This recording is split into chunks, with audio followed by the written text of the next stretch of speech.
Welcome to Bicky Bones Presents, where the shadows tell stories and the truth refuses to stay buried. From chilling confessions to unsolved mysteries, we dig deep into the darkest crimes to bring you the facts that others leave behind. Bicky Bones Presents, getting to the bare bones of it.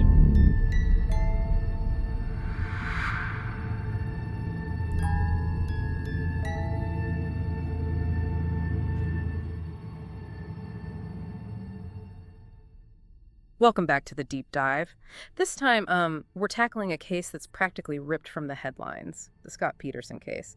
You've sent over a really fascinating mix of articles, legal documents, and even some analysis from true crime YouTubers. It's like having our own evidence board. Our goal, to unpack all of this, understand why this case grabbed everyone's attention, and hopefully uncover something that'll make you rethink what you thought you knew. It's going to be tough. I think I've heard everything about this case. Okay, well, so to set the scene, we're in Modesto, California, Christmas Eve 2002. Lacey Peterson, 8 months pregnant, disappears from her home. Her husband, Scott, is the one who reports her missing. But as the investigation unfolds, his behavior starts raising red flags, the media descends, and public opinion quickly turns against him. Was Scott Peterson a grieving husband? Or was he a master manipulator playing a deadly game? That's what we're here to figure out. It's amazing how quickly the public turned on Scott Peterson. He seemed to fit that classic perfect suspect mold: young, attractive, successful. But the real nail in the coffin was the revelation of his affair with Amber Frey. That, combined with his seemingly emotionless demeanor, really solidified the image of him as the villain in the public eye. It's like the media, and maybe even the public, wanted a simple explanation, a clear-cut good guy and bad guy. But the law doesn't always work that way, does it? Absolutely not. The legal system demands proof. And in this case, the prosecution had to rely heavily on what's called circumstantial evidence. Think of it like a jigsaw puzzle where each piece represents a fact. There's no single piece that screams guilty. But the prosecution argued that when you put all those pieces together, they formed a picture of Scott's guilt. So no smoking gun, no confession, no eyewitness, just a trail of clues that the prosecution had to weave together to tell their story. One of those big pieces of the puzzle, of course, was the affair with Amber Frey, the recorded phone calls between them, where Scott is clearly lying and trying to cover his tracks, were incredibly damaging to his image. They became a key part of the prosecution's narrative. What's interesting is how the prosecution used those calls to paint a larger picture of Scott's character. They argue that the affair wasn't just about infidelity. It showed a man who felt trapped, a man desperate for a different life, and potentially a man willing to do whatever it took to escape his current situation. And then, of course, there's Scott's behavior after Liz's disappearance. He buys a new boat, dyes his hair, and even packs for what looks like a getaway on their own. None of these actions are crimes, but in the context of a missing pregnant wife, they start to look very suspicious. If you look at the prosecution's theory that Scott dumped Lacey's body in the bay, these actions make even more sense. It looks like he was trying to disappear before the truth came out. The prosecution even brought in expert witnesses to support this theory. They had experts testifying about the currents and how bodies decompose in water. So they were building a scientific case to support their theory of how and where Lacey's body ended up. That seems pretty convincing. It was certainly persuasive, but remember, the defense had their own arguments to make. They challenged a lot of the prosecution's evidence, claiming that it was misinterpreted, or simply not strong enough to prove guilt beyond a reasonable doubt. Okay. Let's unpack that a bit. What exactly is reasonable doubt, and how did the defense try to create it? Beyond a reasonable doubt is the legal standard for a criminal conviction. It means that the evidence presented must be so strong that there's no other logical explanation other than that the defendant committed the crime. So it's not about proving innocence. It's about creating enough doubt that the jury isn't 100% convinced of guilt. Exactly. And the defense had a few key strategies. First, they tried to shift the focus away from Scott by pointing to a burglary that happened across the street from the Petersons' home. Around the time Lacey disappeared, they argued that maybe, just maybe, she had been abducted by the burglars. That does seem like a huge coincidence. But is that enough to create reasonable doubt? Wouldn't the prosecution just argue that it's far more likely Scott was involved? That's exactly what the prosecution did argue. But the defense claimed that the police were so fixated on Scott as the suspect that they didn't fully investigate the burglary or the people involved. They accused the police of tunnel vision, basically saying they ignored other possible leads. So even though it might seem like a long shot, the defense is trying to plant that seed of doubt.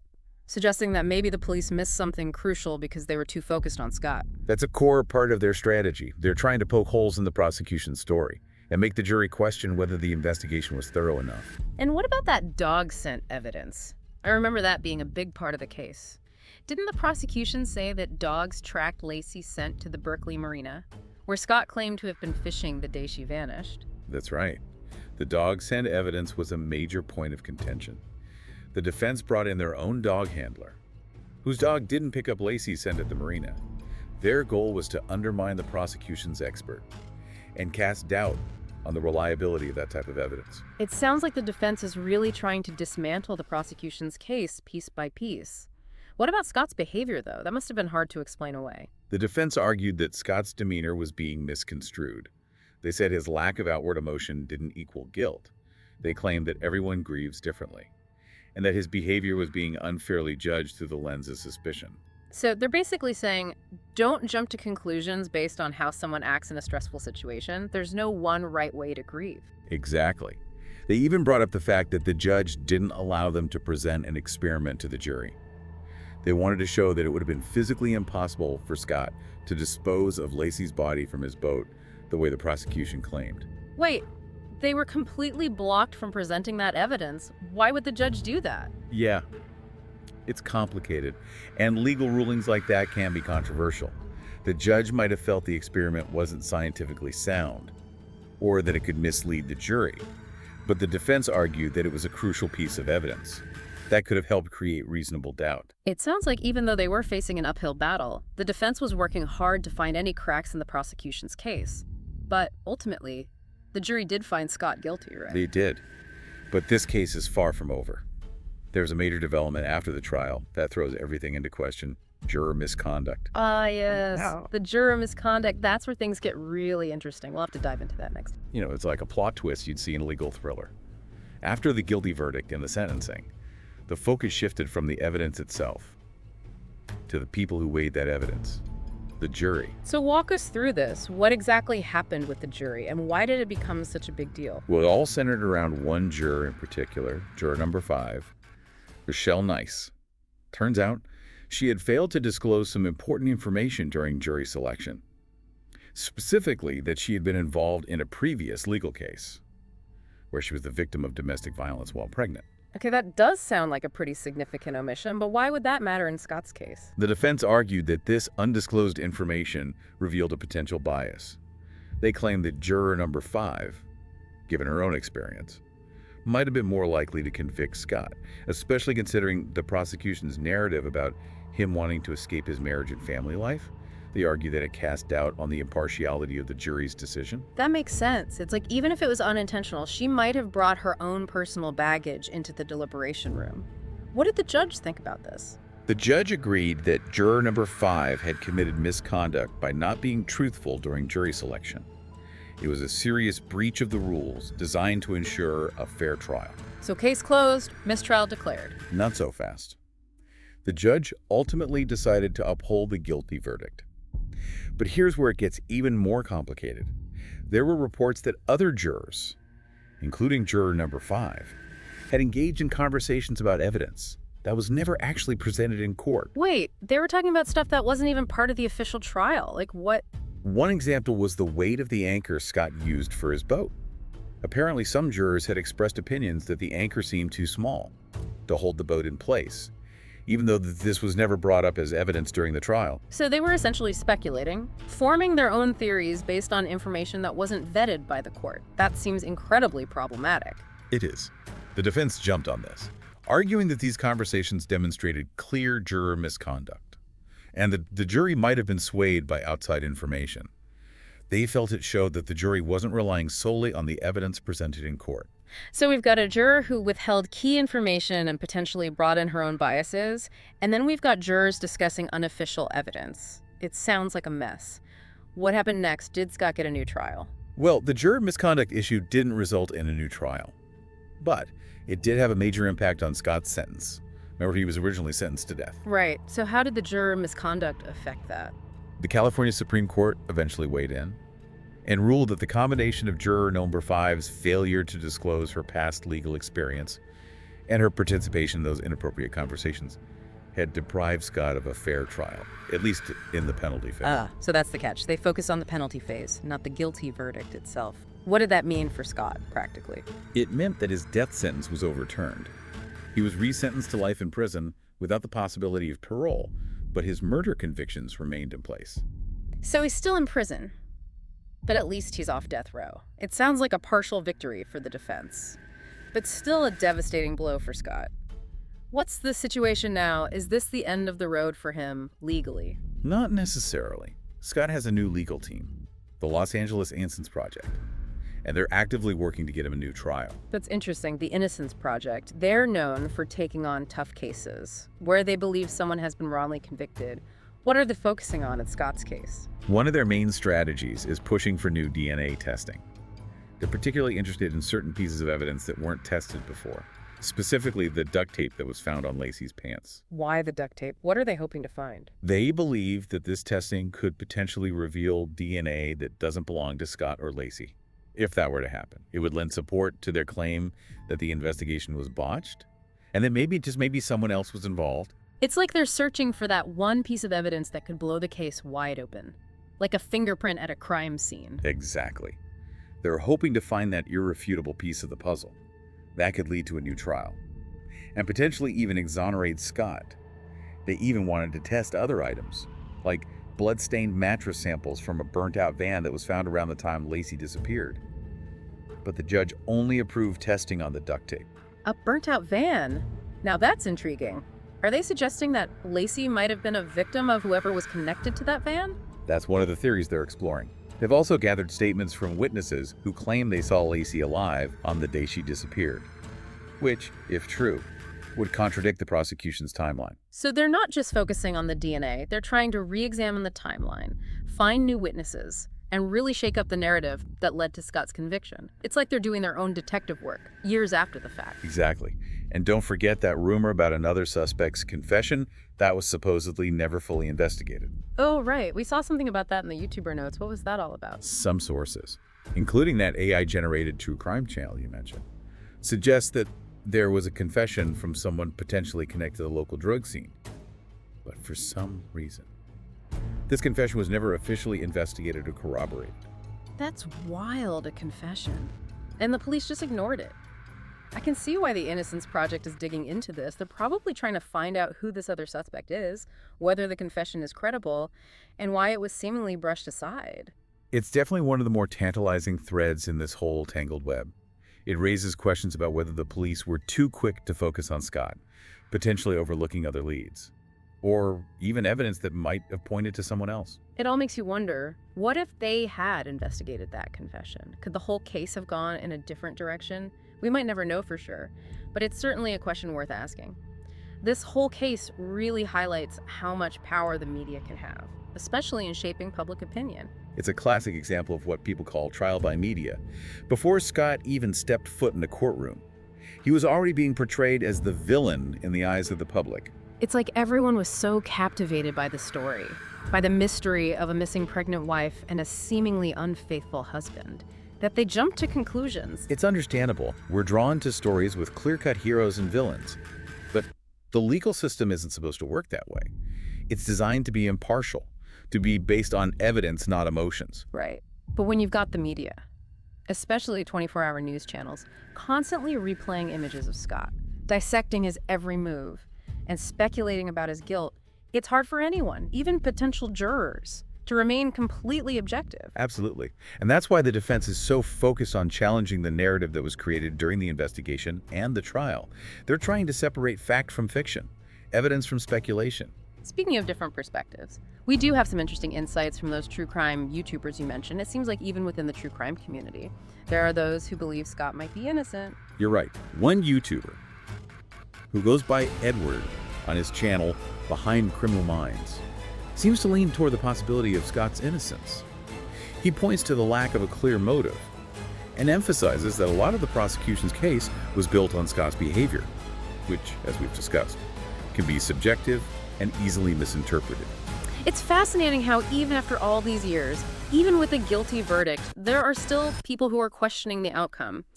What other insights did the YouTubers offer? Well, one AI-generated true crime channel, which we know can sometimes offer some out-of-the-box thinking, brought up the idea that Lacey might have been the victim of a crime related to the local drug trade. Apparently, Modesto had a significant meth problem at the time, and this channel speculated that perhaps Lacey had witnessed something or gotten caught up in a dangerous situation. Now that's a dark thought, but it does align with what the defense has been arguing all along, that the police focused so intensely on Scott that they might have missed other leads, other potential suspects, other motives. Exactly. And this particular YouTuber even mentioned a rumor about another suspect, someone potentially connected to the drug scene, who had supposedly confessed. But that confession was never properly investigated. It's almost like we're watching a true crime documentary unfold in real time, with new information emerging, new theories being explored, and the possibility, however slim, that the official narrative might be wrong. That's the thing about these complex cases. They often raise more questions than answers. And that's what keeps people coming back to them, trying to piece together the truth. But it's not just about solving a puzzle, is it? It's about real people, real lives affected by this tragedy. Absolutely. At the heart of it all is Lassie, a young woman whose life was tragically cut short. And there's Connor, her unborn son, who never had a chance. Their loss is immeasurable. And it's important to remember that, amidst all the legal wrangling and speculation. It's easy to get caught up in the twists and turns of the case. But we can't forget that there are real people at the center of it all. Lacey's family, Scott's family. They've all been deeply affected by this tragedy. And then there's Scott himself, sitting in prison, still maintaining his innocence. It's a sobering reminder that justice, truth, and closure aren't always easy to find. So as we wrap up this part of our deep dive, where do we go from here? What are the key takeaways? And what questions should we be asking ourselves? I think the most important takeaway is that the Scott Peterson case, even after all these years, is far from a closed book. New evidence could emerge, new witnesses could come forward, and the ongoing legal battles could lead to significant developments. Right. And as we learn more, as the Innocence Project continues their investigation, we have to ask ourselves, what if Scott really is innocent? What if the police, the media, and the public got it wrong? It's a question that should haunt anyone who follows this case. And it's a question that forces us to confront the very real possibility that our justice system, though designed to be fair and impartial, can sometimes fail. It makes you realize that the line between guilt and innocence can be razor thin, and that sometimes, even with mountains of evidence, the truth remains elusive. We've covered a lot of ground here, but there's still so much to unpack. We've got the YouTuber perspectives, and we need to talk about the bigger picture. What does this case tell us about the power of the media, the burden of proof, and the complexities of the legal system? You know, it also makes you think about the human element of all of this, the biases, the assumptions, the judgments we make based on incomplete information. We're all susceptible to it. And this case really brings that to light. It's like we're all amateur detectives when we delve into these true crime cases. We hear the evidence, we form our opinions, and we try to figure out who's telling the truth. But the Scott Peterson case, it reminds us that it's not a game. Real lives are at stake, and the consequences of getting it wrong are profound. And it's a powerful reminder that the truth is often more nuanced and complex than we might initially assume. We can't just rely on gut feelings or snap judgments. We need to look at the evidence critically, consider different perspectives, and be open to the possibility that we might be wrong. It's humbling, really. It forces us to confront our own biases, our tendency to jump to conclusions, and to remember that even in a system that strives for justice, mistakes can be made. Let's circle back to those true crime YouTubers for a minute. We talked about Edward from Behind Criminal Minds, who leans towards Scott's innocence. But we also have notes from another YouTuber, an AI-generated channel, that presented a different angle. Right. That AI channel delved into the theory that Lacey might have been caught up in something dangerous related to Modesto's drug scene at the time. They pointed to the fact that the city had a significant meth problem and suggested that perhaps Lacey had witnessed something or crossed paths with the wrong people. It's a chilling thought, but it does make you wonder if the police, in their laser focus on Scott, overlooked other potential dangers lurking in Lacey's life. That's what's so fascinating about exploring these alternative theories. They force us to re-examine the known facts and ask if there might be other explanations, other possibilities that were missed or dismissed. It's like that saying, when you hear hoofbeats, think horses, not zebras. In this case, the police heard hoofbeats and immediately thought, Scott. Maybe without considering that there might have been a whole herd of zebras out there. It's a great analogy. And the AI channel even went a step further. bringing up a rumor about a confession from someone allegedly connected to the drug world. It's unclear whether this confession was ever thoroughly investigated, but it's another example of a potential lead that might have been overlooked or downplayed. It makes you think about all the what-ifs in this case. What if the police had taken that confession more seriously? What if they had looked deeper into the local drug scene? Could it have led them to Lacey's real killer? It's impossible to say for sure, but it certainly raises questions about the thoroughness of the investigation and whether confirmation bias might have played a role. Confirmation bias, that's a psychological term, right? It is. It describes our tendency to search for, interpret, and favor information that confirms our pre-existing beliefs or hypotheses, while ignoring or downplaying evidence that contradicts them. It's a common human flaw, and it can be especially dangerous in investigations, where objectivity is crucial. So in this case, if the police already believed Scott was guilty, they might have unconsciously filtered out or downplayed evidence that pointed to someone else. Exactly. They might have dismissed witness statements that didn't fit their theory, or failed to follow up on leads that seemed to exonerate Scott. It's not necessarily intentional, but it highlights the importance of having checks and balances in place to ensure that investigations are thorough and impartial. It also makes you appreciate the work of organizations like the Innocence Project, who are dedicated to re-examining cases where there might have been miscarriages of justice. They're like the watchdogs, ensuring that no stone is left unturned, even years after a conviction. You know, when we first started talking about the Scott Peterson case, I thought it was just going to be a straightforward, deep dive into the evidence. But it's turned into something much bigger. We're talking about the media psychology, the limitations of our legal system. It's a lot to process. That's the beauty of a deep dive, isn't it? It's not just about learning facts. It's about exploring connections, challenging assumptions, and expanding our understanding of the world around us. It's like pulling on one thread and suddenly realizing it's connected to a whole tapestry of ideas and issues. Exactly. And the Scott Peterson case is a particularly rich tapestry, full of intrigue, tragedy, and unanswered questions. It really does make you think. What do you make of that YouTuber Edward who believes Scott is innocent? Do you think there's enough reasonable doubt to warrant a new trial? It's tough to say. There's certainly enough ambiguity in this case to raise questions. But ultimately, it comes down to whether the Innocence Project can unearth enough new evidence to convince a court that Scott deserves another chance to prove his innocence. It all hinges on that DNA testing those new witness statements and any additional evidence they might uncover. We'll have to wait and see what happens. But one thing is for sure, the Scott Peterson case is far from over. So as we wrap up this deep dive, I'm left with a sense of unease, a feeling that there's still so much we don't know. It's a reminder that the pursuit of justice is a long and winding road, and sometimes the truth remains elusive. And for you, the listener, it's an invitation to keep exploring, keep questioning, and to never stop seeking answers.